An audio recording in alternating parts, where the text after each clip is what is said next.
भारतीय state bank tribute scheme आनुकूल्य 30,000 टंका प्रदान।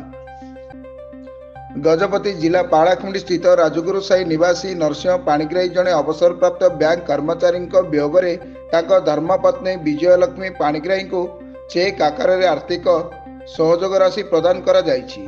भारतीय स्टेट बैंक ट्रिब्यूट स्कीम आनुकूल्य 30,000 टंकार अनुकंपा राशि प्रदान करा जायथिबा सूचना रही। ଏହି ମହତ୍ କାର୍ଯ୍ୟରେ ପାଳାଖେମୁଣ୍ଡିର ଷ୍ଟେଟ୍ ବ୍ୟାଙ୍କ ବଜାର ଶାଖାର ପରିଚାଳକ ଦୁଶାସନ ଜାନି, ପାଳାଖେମୁଣ୍ଡି ଅବସରପ୍ରାପ୍ତ କର୍ମଚାରୀ ସଂଘର ସଭାପତି ସତ୍ୟନାରାୟଣ ପଣ୍ଡାଙ୍କ ସମେତ ଶ୍ରୀମତୀ ବିଜୟ ଶାନ୍ତି, କେ.ଏମ୍. ପାଠୀ, ପାଣ୍ଡୁ ଜେନା, ଉମା ପ୍ରସାଦ ନାୟକ, ଧର୍ମରାଜ ନାୟକ, ଗୋକୁଳି ପାଇକ, ବାସୁ ପଲାକି ଏବଂ ଶ୍ରୀରାମୁଲୁ ପ୍ରମୁଖ ଉପସ୍ଥିତ ରହିଥିଲେ। ବ୍ୟାଙ୍କର ଏହିଭଳି କାର୍ଯ୍ୟକୁ ସବୁ କ୍ଷେତ୍ରରେ ବେଶ ପ୍ରଶଂସା କରାଯାଇଛି।